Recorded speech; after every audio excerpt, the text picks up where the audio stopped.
आज गुजरात की स्वास्थ्य सुविधाओं के लिए एक बहुत बड़ा दिन है। मैं भूपेंद्र भाई को, मंत्री परिषद के सभी साथियों को, मंच पर बैठे हुए सभी सांसदों को, विधायकों को, कॉरपोरेशन के सभी महानुभावों को इस महत्वपूर्ण कार्य को आगे बढ़ाने के लिए और तेज गति से आगे बढ़ाने के लिए बहुत बहुत शुभकामनाएं और धन्यवाद करता हूं। दुनिया की सबसे एडवांस मेडिकल टेक्नोलॉजी, बेहतर से बेहतर सुविधाएं और मेडिकल इंफ्रास्ट्रक्चर अब अपने अहमदाबाद और गुजरात में और ज्यादा उपलब्ध होंगे और इस समाज के सामान्य मानवी को उपयोग होंगे। जो प्राइवेट अस्पताल में नहीं जा सकते हैं, ऐसे हर किसी के लिए ये सरकारी अस्पताल, सरकारी टीम 24 घंटे सेवा के लिए तैयार रहेगी। भाई बहनों, 3-3.5 वर्ष पहले मुझे यहां इस परिसर में आकर के 1200 बेड की सुविधा के साथ मैटरनल और चाइल्ड हेल्थ और सुपर स्पेशलिटी सर्विस की शुरुआत का सौभाग्य मिला था। आज इतने कम समय में ही मेडिसिटी कैंपस भी इतने भव्य स्वरूप में हमारे सामने तैयार हो चुका है। साथ ही इंस्टीट्यूट ऑफ किडनी डिसीज और UN Mehta institute of cardiology, इसकी क्षमता और सेवकों का भी विस्तार हो रहा है। गुजरात कैंसर रिसर्च इंस्टीट्यूट की नई बिल्डिंग के साथ अपग्रेडेड बोन मैरो ट्रांसप्लांट जैसी सुविधाएं भी शुरू हो रही है। ये देश का पहला सरकारी अस्पताल होगा जहां साइबर नाइफ जैसी आधुनिक तकनीक उपलब्ध होगी। जब विकास की गति गुजरात जैसी तेज होती है तो काम और उपलब्धियों की इतनी ज्यादा होती है कि उन्हें कई बार गिनाना भी कठिन हो जाता है। हमेशा की तरह ऐसा बहुत कुछ है जो देश में पहली बार गुजरात कर रहा है। मैं आप सभी को और सभी गुजरात वासियों को इन उपलब्धियों के लिए बधाई देता हूं। विशेष रूप से मैं मुख्यमंत्री भूपेंद्र भाई पटेल और उनकी सरकार की भूरी भूरी प्रशंसा करता हूं, जिन्होंने इतनी मेहनत से इन योजनाओं को सफल बनाया। आज स्वास्थ्य से जुड़े इस कार्यक्रम में मैं गुजरात की एक बड़ी यात्रा के बारे में बात करना चाहता हूं। ये यात्रा है तरह तरह की बीमारियों से स्वस्थ होने की। अब आप सोचेंगे अस्पताल में कार्यक्रम है, मोदी तरह तरह की बीमारियां क्या कह रहा है। मैं बताता हूं मैं कौन कौन सी तरह तरह की बीमारियां, मैं डॉक्टर नहीं हूं लेकिन मुझे ठीक करनी पड़ती थी। 20-25 साल पहले गुजरात की व्यवस्थाओं को बहुत सारी बीमारियों ने जकड़ा हुआ था। एक बीमारी थी स्वास्थ्य क्षेत्र में पिछड़ापन, दूसरी बीमारी थी शिक्षा में कुव्यवस्था, तीसरी बीमारी थी बिजली का अभाव, चौथी बीमारी थी पानी की किल्लत, पांचवी बीमारी थी हर तरफ फैला हुआ कुशासन। छठी बीमारी थी खराब कानून और व्यवस्था। और इन सारी बीमारियों की जड़ में सबसे बड़ी बीमारी थी वोट बैंक का पॉलिटिक्स, वोट बैंक की राजनीति। जो बड़े बुजुर्ग यहां मौजूद हैं, गुजरात की जो पुरानी पीढ़ी के लोग हैं, उनको ये सारी बातें अच्छी तरह याद है। यही हालत थे 20-25 साल पहले के गुजरात के। अच्छी शिक्षा के लिए युवाओं को बाहर जाना पड़ता था। अच्छे इलाज के लिए लोगों को भटकना पड़ता था। लोगों को बिजली के लिए इंतजार करना पड़ता था। भ्रष्टाचार और खस्ता हाल कानून व्यवस्था से तो हर दिन जूझना पड़ता था। लेकिन आज गुजरात उन सारी बीमारियों को पीछे छोड़कर आज सबसे आगे चल रहा है। और इसलिए जैसे नागरिकों को बीमारी से मुक्त करना, वैसे राज्य को भी अनेकों बीमारियों से मुक्त करने का ये मुक्त यज्ञ हम चला रहे हैं। और हम मुक्त करने का हर कोशिश प्रयास करते रहते हैं। आज जब बात होती है हाईटेक हॉस्पिटल की, तो गुजरात का नाम सबसे ऊपर रहता है। जब मैं यहां मुख्यमंत्री था, मैं सिविल अस्पताल भी कई बार आता था और मैं देख रहा था मध्य प्रदेश के कुछ इलाके, राजस्थान के कुछ इलाके बहुत बड़ी मात्रा में उपचार के लिए सिविल अस्पताल आना पसंद करते थे। साथियों, अगर शिक्षा संस्थानों की बात, एक से बढ़कर एक यूनिवर्सिटी बात हो, तो आज गुजरात का कोई मुकाबला नहीं है। गुजरात में पानी की स्थिति, बिजली की स्थिति, कानून व्यवस्था की स्थिति अब सब सुधर चुका है।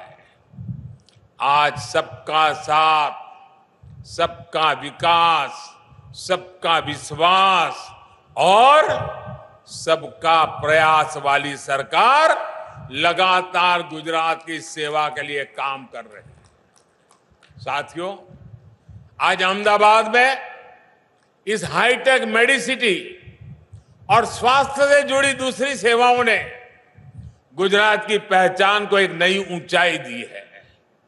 ये केवल एक सेवा संस्थान ही नहीं है, साथ ही एक गुजरात के लोगों की क्षमता का प्रतीक भी है। मेडिसिटी में गुजरात के लोगों को अच्छा स्वास्थ्य भी मिलेगा और ये गर्व भी होगा कि विश्व की टॉप मेडिकल फैसिलिटीज अब हमारे अपने राज्य में लगातार बढ़ रही है।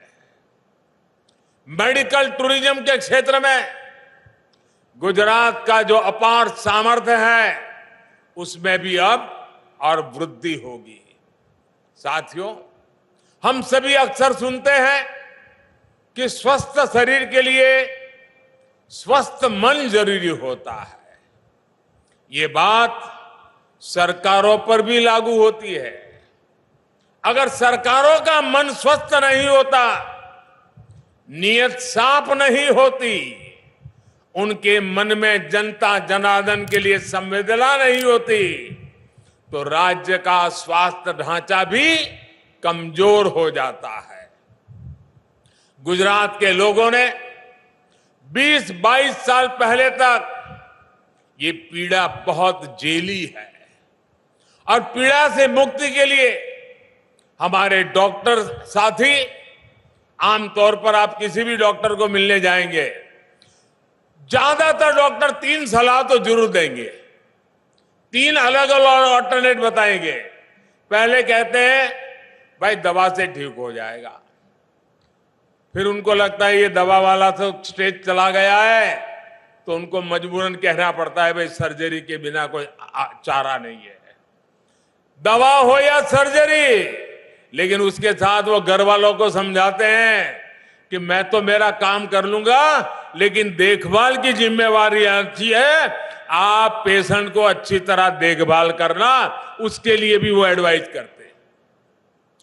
साथियों, मैं इसी बात को अलग तरीके से सोचूं तो गुजरात की चिकित्सा व्यवस्था को सुधारने के लिए हमारी सरकार ने इलाज के इन तीनों तरीकों का इस्तेमाल किया। जो आप पेशेंट के लिए कहते हैं ना, मैं राज्य व्यवस्था के लिए ऐसा ही करता था जो डॉक्टर सलाह देते हैं। सर्जरी यानी पुरानी सरकारी व्यवस्था में हिम्मत के साथ पूरी ताकत से बदलाव, निष्क्रियता, लचरपंथी और भ्रष्टाचार पर कैची, ये मेरी सर्जरी रही है। दूसरा, दवाई यानी नई व्यवस्था को खड़ा करने के लिए नित्य नूतन प्रयास, नई व्यवस्थाएं भी विकसित करना, ह्यूमन रिसोर्स विकसित करना, इंफ्रास्ट्रक्चर विकसित करना, रिसर्च करना, इनोवेशन करना, नए अस्पताल बनाना, अनेक ऐसे काम। और तीसरी बात, देखभाल या केयर, ये गुजरात के हेल्थ सेक्टर को ठीक करने का सबसे महत्वपूर्ण हिस्सा है। हमने केयर यानी संवेदनशीलता के साथ काम किया। हम लोगों के बीच गए, उनकी तकलीफ को साझा किया, और इतना ही नहीं, मैं आज बड़ी नम्रता के साथ कहना चाहता हूं, गुजरात इस देश में पहला राज्य था, वो सिर्फ इंसान की नहीं, पशुओं के लिए भी हेल्थ कैंप लगाते थे। और जब मैं दुनिया को कहता था कि मेरे यहां पशु की डेंटल ट्रीटमेंट होती है, पशु की आई ट्रीटमेंट होती है, तो बाहर के लोगों को अजूबा लगता था। भाइयों बहनों, हमने जो प्रयास किए वो लोगों को साथ जोड़कर जन भागीदारी के लिए। और जब कोरोना का संकट था तो G20 समिट में मैं बोल रहा था, तब मैंने बड़े आग्रह से कहा था, दुनिया की इतनी भयानक स्थिति को देखते हुए मैंने कहा था, जब तक हम वन अर्थ वन हेल्थ इस मिशन को लेकर के काम नहीं करेंगे, तो गरीब हो, पीड़ित है, उसकी कोई मदद नहीं करेगा। और दुनिया में हमने देखा है, कुछ देश ऐसे हैं जहां 4-4, 5-5 वैक्सीन के डोज हो गए कोरोना में, और दूसरी तरफ कुछ देश ऐसे हैं जहां गरीब को एक भी वैक्सीन नसीब नहीं हुआ। तब मुझे दर्द होता था दोस्तों। तब भारत को वो ताकत लेकर के निकले, हमने दुनिया में वैक्सीन पहुंचाने का प्रयास किया, ताकि दुनिया में कोई मरना नहीं चाहिए भाइयों। और हम सबने देखा है कि जब व्यवस्था स्वस्थ होने लगी तो गुजरात का स्वास्थ्य क्षेत्र भी स्वस्थ हो गया। लोग देश में गुजरात की मिसाल देने लगे। साथियों, प्रयास जब पूरे मन से होलिस्टिक अप्रोच के साथ किए जाते हैं तो उनके परिणाम भी उतने ही बहुआयामी होते हैं। यही गुजरात की सफलता का मंत्र है। आज गुजरात में अस्पताल भी है, डॉक्टर्स भी हैं, और युवाओं के लिए डॉक्टर बनने का सपना पूरा करने का अवसर भी है। 20-22 साल पहले हमारे इतने बड़े राज्य में केवल 9 मेडिकल कॉलेज हुआ करती थी, केवल 9 मेडिकल कॉलेज। जब मेडिकल कॉलेज कम थे तो सस्ते और अच्छे इलाज की गुंजाइश भी कम थी, लेकिन आज यहां 36 मेडिकल कॉलेज अपनी सेवाएं दे रहे हैं। 20 साल पहले गुजरात के सरकारी अस्पतालों में 15,000 करीब बेड थे। अब यहां के सरकारी अस्पतालों में बेड की संख्या 60,000 हो चुकी है। पहले गुजरात में अंडर ग्रेजुएट और पोस्ट ग्रेजुएट मेडिकल की कुल सीटें 2,200 हुआ करती थी। अब गुजरात में 8,500 बैठकें मेडिकल सीट हमारे युवा युवतियों के लिए उपलब्ध है। इनमें पढ़कर निकले डॉक्टर्स गुजरात के कोने कोने में स्वास्थ्य सेवाओं को मजबूती दे रहे हैं। आज हमारी सब सेंटर्स, सीएचसी, पीएचसी और वेलनेस सेंटर का एक बड़ा नेटवर्क भी पूरी तरह गुजरात में तैयार हो चुका है। और साथियों, मैं आपको बताना चाहता हूं कि गुजरात ने जो सिखाया वो दिल्ली जाने के बाद मेरे काम बहुत आया। स्वास्थ्य के इसी विजन को लेकर हमने केंद्र में भी काम शुरू किया। इन 8 वर्षों में हमने देश के लगभग अलग अलग हिस्सों में 22 नए एम्स दिए हैं। इसका लाभ भी गुजरात को हुआ है। राजकोट में गुजरात का अपना पहला एम्स मिला है। गुजरात में जिस तरह हेल्थ सेक्टर में काम हो रहा है वो दिन दूर नहीं जब Gujarat medical research, pharma research, biotech research में पूरी दुनिया में अपना परचम फहराएगा। डबल इंजन की सरकार का बहुत बड़ा फोकस इस पर है। साथियों, जब संसाधनों के साथ संवेदनाएं जुड़ जाती है तो संसाधन सेवा का उत्तम माध्यम बन जाते हैं। लेकिन जहां संवेदना नहीं होती है वहां संसाधन स्वार्थ और भ्रष्टाचार की भेंट चढ़ जाते हैं। इसीलिए मैंने शुरुआत में संवेदनाओं का भी जिक्र किया और कुशासन वाली पूरे व्यवस्था की याद भी दिलाई। अब व्यवस्था बदल चुकी है। इस संवेदनशील और पारदर्शी व्यवस्था का परिणाम है कि अहमदाबाद में मेडिसिटी बना है, कैंसर इंस्टीट्यूट का अधिकरण हुआ है और साथ ही गुजरात के हर जिले में डे केयर कीमोथेरेपी की सुविधा भी शुरू होती है ताकि गांव-गांव से मरीजों को कीमोथेरेपी के लिए भागना न पड़े। अब आप चाहे गुजरात के किसी भी कोने में हो, आपको घर के नजदीक में ही अपने ही जिले में कीमोथेरेपी जैसा अहम इलाज उपलब्ध हो जाएगा। इसी तरह भूपेंद्र भाई की सरकार द्वारा डायलिसिस जैसी जटिल स्वास्थ्य सेवा की तालुका स्तर पर दी जा रही है। गुजरात ने डायलिसिस वैन की सुविधा भी शुरू की है ताकि मरीज को अगर जरूरत है तो उसके घर जाकर भी उसको सेवा दी जा सके। आज यहां 8 फ्लोर के रैन बसेरे का लोकार्पण भी हुआ है। और जहां तक डायलिसिस का सवाल है, पूरे हिंदुस्तान में सारी व्यवस्था लचर थी। डायलिसिस वाले के लिए एक निश्चित समय सीमा में डायलिसिस होना जरूरी है। तब जाकर के मैंने दुनिया के बड़े बड़े हेल्थ सेक्टर में काम करने वालों से बात की।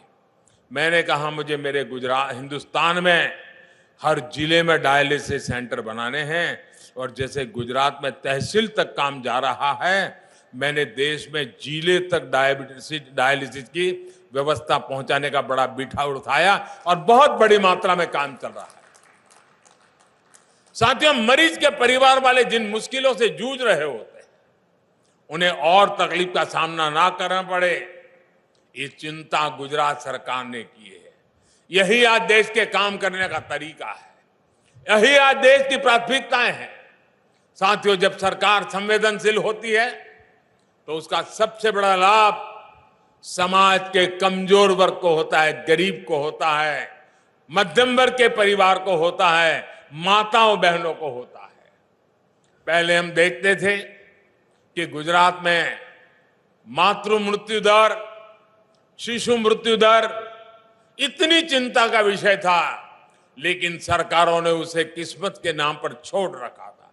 हमने तय किया कि हमारी माता बहनों के जीवन का प्रश्न है, इसका ठिकरा किसी के किस्मत पर नहीं फोड़ने दिया जाएगा। पिछले 20 वर्षों में हमने इसके लिए लगातार सही नीतियां बनाई, उन्हें लागू किया। आज गुजरात में माता मृत्यु दर और शिशु मृत्यु दर में बहुत कमी आई है। मां का जीवन भी बच रहा है और नवजात भी दुनिया में सुरक्षित अपना विकास की यात्रा पर कदम रख रहा है। बेटी बचाओ बेटी पढ़ाओ अभियान, इसके कारण पहली बार बेटों की तुलना में बेटियों की संख्या ज्यादा हुई है। दोस्तों, इन सफलताओं के पीछे गुजरात सरकार की चिरंजीवी और खिलखिलाहट जैसी योजनाओं की मेहनत लगी है। गुजरात की सफलता, ये प्रयास आज पूरे देश को मिशन इंद्रधनुष और मातृवंदना जैसी योजनाओं के जरिए मार्गदर्शन दे रही है। साथियों, आज देश में हर गरीब के मुफ्त इलाज के लिए आयुष्मान भारत जैसी योजनाएं उपलब्ध है। गुजरात में आयुष्मान भारत और मुख्यमंत्री अमृतम योजना एक साथ मिलकर गरीबों की चिंता और बोझ कम कर रही है। यही डबल इंजन सरकार की ताकत होती है। साथियों, शिक्षा और स्वास्थ्य, ये दो ऐसे क्षेत्र हैं जो केवल वर्तमान ही नहीं बल्कि भविष्य की दिशा भी तय करते हैं। और उदाहरण के तौर पर अगर हम देखें, 2019 में सिविल हॉस्पिटल में 1200 बेड की सुविधा होती थी। एक साल बाद वैश्विक महामारी आई तो यही अस्पताल सबसे बड़े सेंटर के रूप में उभर कर सामने आया। उस एक हेल्थ इंफ्रास्ट्रक्चर ने कितने लोगों के जीवन बचाए। इसी तरह 2019 में अहमदाबाद में एएमसी एसवीपी हॉस्पिटल, उसकी शुरुआत हुई थी। इस अस्पताल ने भी वैश्विक महामारी से लड़ने में बड़ी भूमिका निभाई। अगर गुजरात में बीते 20 वर्षों में इतना आधुनिक मेडिकल इंफ्रास्ट्रक्चर तैयार न होता तो कल्पना करिए वैश्विक महामारी से लड़ने में हमें कितनी मुश्किल आती। हमें गुजरात के वर्तमान को भी बेहतर करना है और भविष्य को भी सुरक्षित रखना है। मुझे विश्वास है अपने विकास की इस गति को गुजरात और आगे बढ़ाएगा और ऊंचाई पर ले जाएगा और आपके आशीर्वाद निरंतर बनते रहेंगे और उसी ताकत को लेकर के हम और अधिक ऊर्जा के साथ आपकी सेवा करते रहेंगे। मैं आप सबको उत्तम स्वास्थ्य की कामना करता हूं और आप निरोगी रहे, आपका परिवार निरोगी रहे, यही मेरे गुजरात के भाइयों बहनों को शुभकामनाएं देते हुए मेरी वाणी को विराम देता हूं। बहुत बहुत धन्यवाद।